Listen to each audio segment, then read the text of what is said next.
Mirë, rikthehemi sërish në studio të dashur miq, edhe do të shkojmë te Genta, e cila është gati me të ftuarit e saj për të folur sot për një temë shumë të madhe për të rinjt, me sfidash edhe përpjekjesh për të ardhmen e tyre.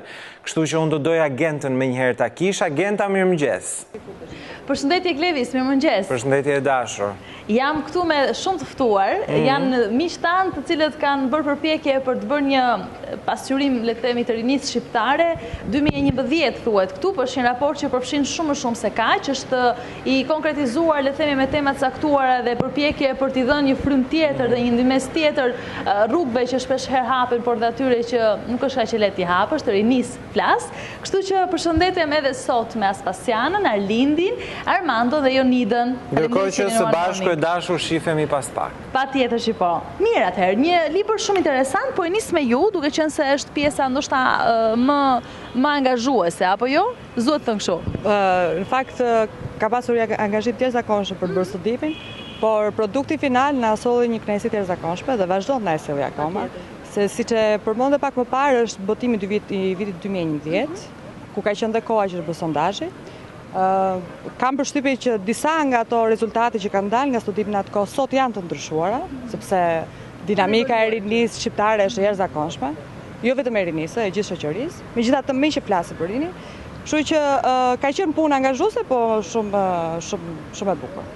Dhe fakti që dje patëm një aktivitet për një nga kapitujt e studimit tregon që ka interes ende për studimin. Mirë, do flasim pak për pjesën e sondazhit të studimit, si u krye, çfarë ndodhi konkretisht, si arritët i merrni të dhënat për të konkretizuar më pas një libër? Ky studim erdhi si një rezultat i një studimi që bëhet prej vitesh në Gjermani, që quhet studimi rinor gjerman. Aty ku studim kryhet një herë në 4 vjet, ku maten rezultatet e viteve të studimit. Një nga profesorët që ka punuar për studimin aty erdhi në Shqipëri dhe mendoi që ky studim mund të ishte i vlefshëm dhe për Shqipërinë. Pasi bëri një vlerësim të nevojave, këtu e pa që ishte jo e nevojshme, por e domosdoshme. Të kishim një studim holistik të kësaj natyre për Shqipërinë.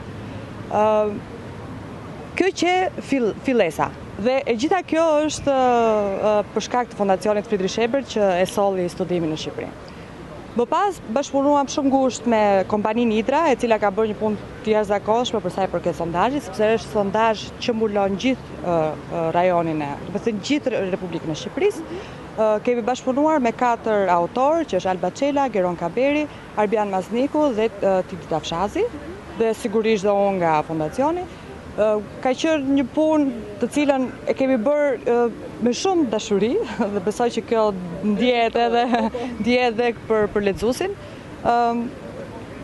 Ka qenë shumë sfidues leximi të dhënave, sepse ka disa statistika të cilat janë shumë të vogla për të marrë në konsiderat, por që ka qenë një diskutim i madh brenda nesh se duhet i konsiderohen apo jo, por jemi përpjekur që të shohim vetëm ato që janë më cilësuese. Dhe nuk dija mund të zgjatem më tepër, por janë disa gjetje shumë interesante që unë mund t'i Pas pak. Okej. Pas pak, pasi unë të marr vesh gjithë punën dhe angazhimin e riasit në këtë rast. Kam 2 profesuesit këtu, miq tanë përhershëm Aspasianën dhe Arlindin, po e nis me Aspasianën, me që kështu për kortezi gjinore. Ladies first. Në fakt, takimi i dieshëm erdhi në bashkëpunim me New Vision, që është edhe Armando, drejtori ekzekutiv. Ishte një ide që Armando ne propozoi të kryes në kuadër të Fanbukut dhe ne dje organizuam të dyja së bashku si organizata, një grup të rinj, të cilët diskutuan mbi këtë libër. E pam si të arsyeshme për të marrë kapitullin e fundit, që është lifestyle, gjithë problematikat hynore, trendit e të rinjve, sepse problemet e tjera, familja, ose të tjera që trajtohen në atë libër, deri diku dhe pjesa më e madhe ishin dhe sociolog dje që ishin pjesë e diskutimit. Nësa pjesa lifestyle është diçka që diskutohet në kafe, po jo në një po, dhe menduam për ta sjellë dhe për diskutuar. Mendoj se ishte një diskutim i frytshëm, sepse morëm shumë përgjigje përpos faktit që të gjithë secili nga ne e ndjente veten pjesë të këtij libri dhe e gjente veten brenda librit. Por edhe ato pikpyetje të vogla, Jonida dje ka patur durimin për të na sqaruar çdo detaj të mundshëm, le të themi, mbi atë kapitull. Ndërkohë ishte edhe takimi i fundit i Fanbukut, apo jo, miqtanë e kujtojnë pa diskutim dhe përmes rrjeteve sociale rëndësinë që mori Fanbuku si një formë e mirë për të lidhur me librin, jo vetëm atë artistik, megjithatë për diskutuar çështje të ndryshme dhe për të qenë paksa kritik ne, duke filluar nga ne vet, apo jo, një gjë që na mungon në fakt në letërsi, po edhe në shumë aspekte tjera të shoqërisë shqiptare. Duke pasur parasysh formatin e Fanbukut që mirët kryesisht me literaturë të angazhuar, domethënë problemore sociale, kuadër kësaj gjithë këtij formati, morëm edhe librin Rinia Shqiptare 2011, duhet theksuar fakti që ky është studimi i parë dhe i vetëm i thelluar për problematikat rinore në 24 vitet e fundit, edhe që merr një vlerë të jashtëzakonshme edhe që kemi rastin që kemi Jonidën, duhet falenderuar domethënë gjithë grupi që ka hartuar, ka përpiluar, pasi është një punë me të vërtet shumë voluminoze edhe për një grupim jashtëzakonisht shumë të rëndësishëm siç është Rinia Shqiptare. Kjo merr tepër vlerë si studim duke pasur parasysh faktin se ne kemi moshën mesatare më të re të popullsisë në rang evropian. Edhe normalisht një komunitet kaq i gjerë, cilit nuk i dihen problematika, është një problem jashtëzakonshëm, edhe kur del një botim kaq i rëndësishëm, I detajuar duhet. Po jashtëzakonisht i detajuar, merr vlera të jashtëzakonshme, jo vetëm studimore, po edhe sociale dhe humane. Me le të themi pjesëtarët e Fanbukut dje. Ana e pasqyroi pak më parë, ne diskutuam kryesisht për stilin e jetesës, edhe aty hasen tepër problematika domethënë me të cilat i shqetësojnë trit në kuptimin domethënë se si ata e shohin veten e tyre në raport me familjen, në raport me punën, në raport me shkollën, domethënë në raport me shoqërinë në tërësi, po edhe më rëndësishme janë në raport me vetveten, domethënë cilët janë qëllimet, objektivat e tyre për të ardhmen, pasiguritë e tyre, optimizmi i tyre, domethënë një panoramë gjëre e cila besoj që do ketë nevojë edhe për shtjellim në takimet e ardhshme. Por lajmi i mirë është që ne presim, kemi marrë një premtim që së shpejti do bëhet një studim i ri, pasi si tha edhe Jonida, ka shumë nevojë, domethënë disa kanë evoluar, po edhe duhet të jenë mbase edhe pak më shtërruese, duke pasur parasysh se koha ndryshon, matrica komunikative, domethënë interneti e ka ndryshuar komunikimin social edhe natyrisht që është diçka e mirë. Jemi në rrugë të mbar, një studim i mirë është bërë dhe unë thash pak më parë që Armando Bala, i cili është drejtor ekzekutiv i New Vision, mos i propozofsh një gjë se e bën libër. E ka qef shumë librin dhe na vjen shumë mirë, patjetër që gjërat konkretizohen dhe janë kështu një dokument i pashlyeshëm tani më, megjithatë, si erdhi te ty ky bashkëpunim? Në fakt, ky libër është bërë nga Fridi Sherbet. Nuk New Vision mund ndihmoj të realizojë libra poetik, por nuk ka akoma ai standard për të bërë një libër të tillë. Kështu të falenderoj shumë Aspasian Gjanatulis, parë sociolog.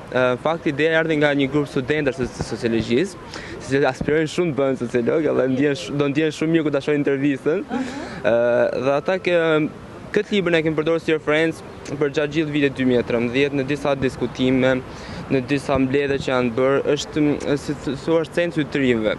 Është pasrimi më i mirë të rinjve për atë vit, është pika e referencës, po duhesh të morësh, ti trajtosh problematika, duhet të morësh disa statistika këtu dhe ti morësh me radhë dhe këtu do kuptosh shumë nga problematika që ndodhen me të rinj.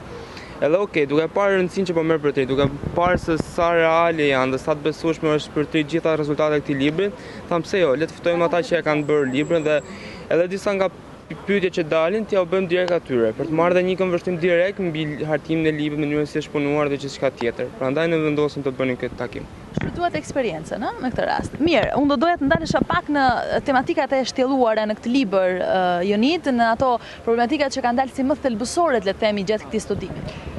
Studimi është i fokusuar në 7 komponent. Tendenca jo ka qenë, dhe jo vetëm e jona, po e patetës studimit që ka lindur në Gjermani, është që të shohë të mas perceptime të rinjve në marrëdhënie me fenomenet sociale. Duke nisur nga familja, demokracia, shoqëria, komshit, Bashkimi Evropian, marrëdhëniet me minoritetet, pra është, siç e përmendëm edhe pak më parë, holistik dhe si të thej, ajo që the pak më parë censusi të rinjve e bën i jep një vlerë të jashtëzakonshme studimit, faleminderit. Shumë shkurt, pa u mbështetur vetëm te lifestyle që u përmend pak më parë, po do doja të cilësoja disa gjëra që edhe neve na bën deri diku habi, janë kur kemi bërë të gjithë sondazh në zonat rurale dhe urbane, shohim që diferenca tash është shumë e vogël. Në qoftë absolutisht shumë e vogël, do të thënë është gati e pa konsiderueshme.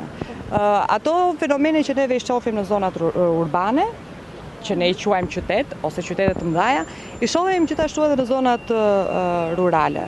Mosha e martesës, koncepti i jetesës, dëshira për t'u arsimuar, ka një diferencë minimale për sa i përket fshatit dhe qytetit.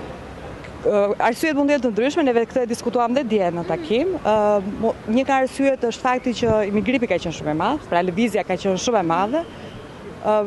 Ka sigurisht element të tjerë pak kontradiktor, pra u përmend gjithashtu dhe dje që të rinj, të arsimuar mirë, mundësisht në faktorët, le të themi, zbutës të diferencave mes fshatit dhe qytetit? Kjo është një gjë për të parë. Dua të fusim pak veten. Kjo është një gjë për të parë. Po besoj që media luan një rol të jashtëzakonshëm në Shqipëri dhe jo vetëm nga ky studim, por nga shumë studime që neve bëjmë, shohim që media është një nga faktorët kryesor të burimit të informacionit, të mënyrës të dhënies të një stili jetese ndryshe, sepse duke parë disa modele ti përpiqesh ti kopjosh ato, që besoj që media është një faktor i jashtëzakonshëm. Edhe faktor të rëndësishëm. Po thosha që ka edhe disa element kontradiktor, për shembull të rinj të arsimuar shumë mirë, mundësisht të ardhur dhe nga jashtë, edhe pse nuk kanë besim në partitë politike, nuk kanë besim në përfaqësimin e të rinjve në politikë, prap janë ata që duan të futen të punojnë administratë shtetërore. Dhe kjo ka qenë jo tani, por para në vitin 2011. Besoj që po të bëhet sot i njëjti sondazh del më ndryshe.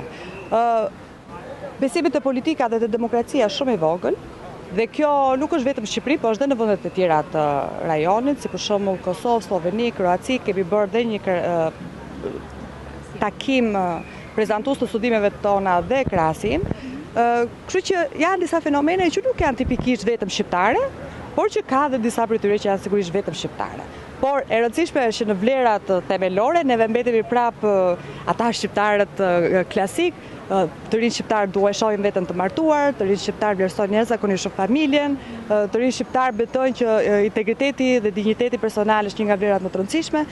Kështu që shpresoj që të jemi në rrugën e Jemi në shtylla të mira. Mirë, pash në libër një ndër pikat e studimit është rinia dhe Bashkimi Evropian.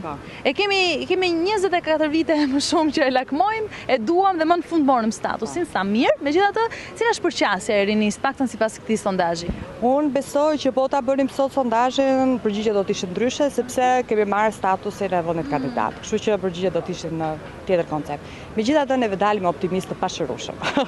Me thënë neve duam shumë Bashkimin Evropian, neve pretendojmë të jemi shumë shpejt pjesë e Bashkimit Evropian.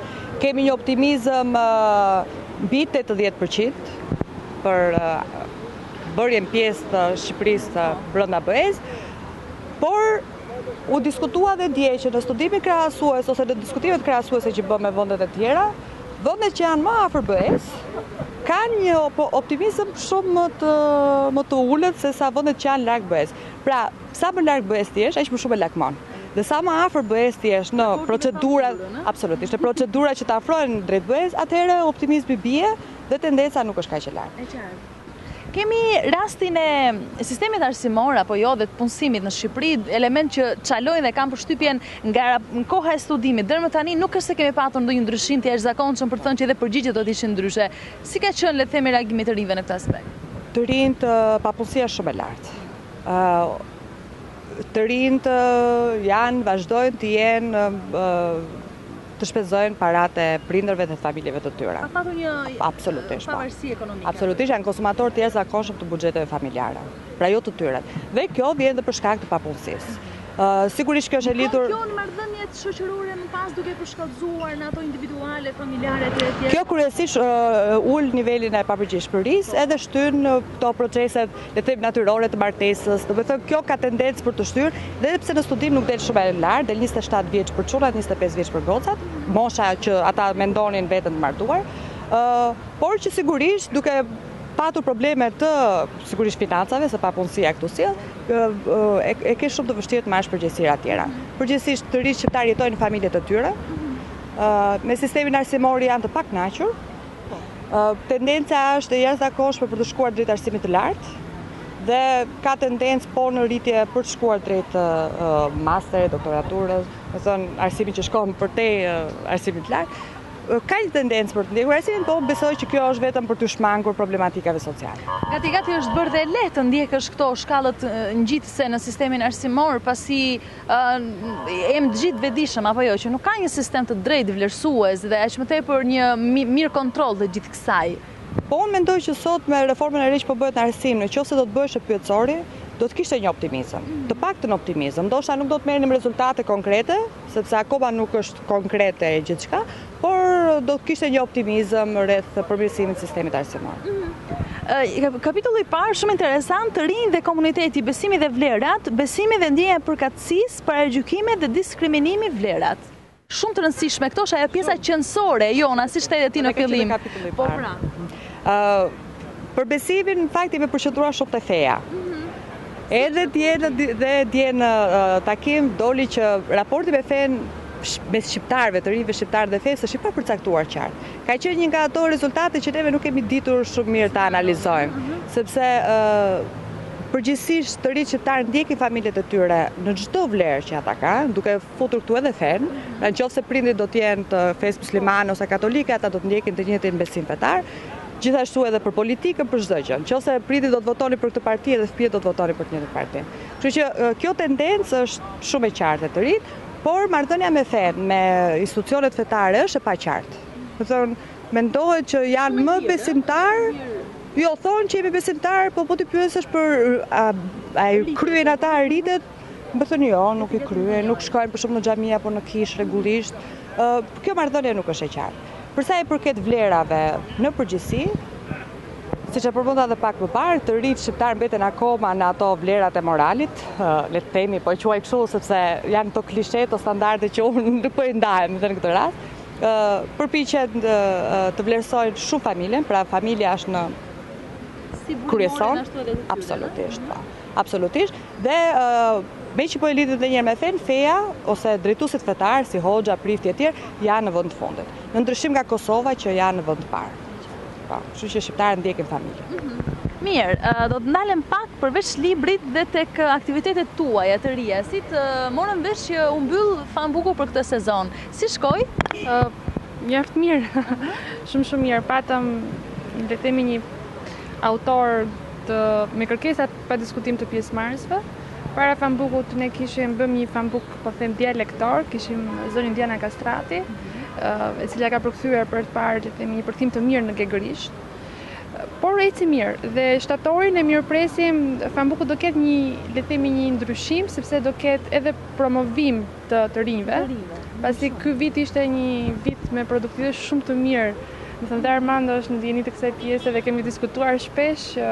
Një pjesë e kemi të sugjerim nga Armando, sepse ka botuar dhe Armando, le të themi, ka bashkëpunuar për botimin e librave të rinjve.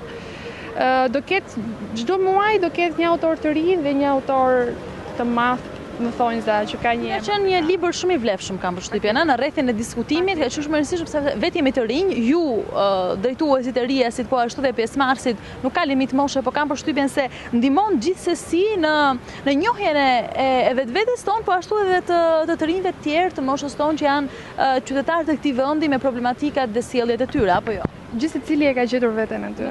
Madje ne u fokusuam tek lifestyle, tek stili jetës, por ta bërë pak më gjithmonë në debatit dilte tek politika 1 dhe tek feja 2. Gjatë 2 orë diskutim që kemi patur, 2 orë e një. Cili ishte këndvështrimi pak a shumë? Pak a shumë ajo që tha Jonita. Domethënë ishte një konfirmim i mbivendosur për ato se çfarë foli Jonita. Sepse edhe pse mundohemi ta kamuflojmë apo ta fshejmë të vërtetën, thellë brenda e dim. Kështu është, siç është këto, kështu që nuk mundemi ta fshejmë dot. Duhet të përshtatem me realitetin. Një sezon i ngjeshur, ëh? I bukur. Po, domethënë ideja është kur e shfrytëzon mirë kohën rinore. Armando ja bëri një përcaktim shumë gjetër përsa i përket studimit, tha është një census rinor. Edhe realisht është i tillë, domethënë sepse është një pikë referimi për studentët e shkencave sociale, për humanitetet përgjithësi. Dhe unë kam informacion që edhe studentët e shkencave të komunikimit e kanë marrë si pikë referimi. sepse gjetjet janë tjerëzakonshme dhe janë vetmet, ne kemi nevojë domethënë që të jemi një shoqëri e matjes, metrikës, domethënë që jo vetëm të ecim përpara me perceptime si e mendoj unë ose si e shoh unë, por na duhen domethënë gjetje domethënë të përcaktuara, të mirë përcaktuara me metoda shkencore. Edhe ky libër fatmirësisht, fatin tonë të mirë i plotson këto parametra. Edhe merr vlerë të jashtëzakonshme, duke pasur parasysh faktin se lëmi në fushën e kësaj kërkese është vetëm ky. Nuk është vetëm ky, s'ka tjetër. Themeli i nisur mirë, shpresojmë kështu të vazhdoj, duke qenë se Jonida na tha që kemi në plan apo jo një studim të dytë. Aq më mirë. Ky si studim kur është ideuar pikërisht në këtë formë që absolutisht që njerë në kaq kohë, sepse nuk po vendos një limit tani, pasi Shqipëria për shembull ka dinamika, siç e thash në fillim të jashtëzakonshme dhe mundet që studimi të përsëritet edhe një herë në 2 vjet. Po sigurisht, sepse ka lëvizje, për shembull një ndryshim në qeveri që kemi tani, një ndryshim i sistemeve, i reformave që po bëhen. Kjo për shembull absolutisht, domethënë mund të tregojë diku një optimizëm më i lartë, diku mund të kuptojmë që edhe kam përshtypjen që dje u vret që deri tani na del televizioni si burimi kryesor ose le të themi të rinjt janë të ngjitur pas ekraneve të televizionit dhe edhe dje dhe sidomos pas telenovelave. Po dje gjatë diskutimit unë kuptova që kjo sot ka ndryshuar. Pra të rinjt janë më të lidhur shumë me televizorin, po janë shumë më tepër të lidhur me rrjetet sociale, jo. Më shumë me rrjetet sociale, sepse sot dhe teknologjia është akoma mirë, dhe paktën siç u tha dje, mendohet që sot të rinjt lexojnë më tepër, sepse në studim na del i dyti nga fundi. Dhe besoj që kjo ishte, leximi më tepër edhe përdorimi më tepër i rrjeteve sociale sesa televizori që kemi pas më përpara. Pra besoj që ndryshimet janë, jo s'ka problem, ndryshime ka. Jo, po mendoja që një studim i tillë për rinin, Armando që është gjithmonë iniciatori i botimeve të reja, djemtë e vajzat e riasit me le të themi mbledhjen e gjithë këtyre faktorëve për t'i bërë prezent dhe për t'i ndarë këto dhe me të rinj të tjerë, shkon shumë mirë, është një faktor, domethënë të bësh bashkimi bën fuqinë, më thuaj.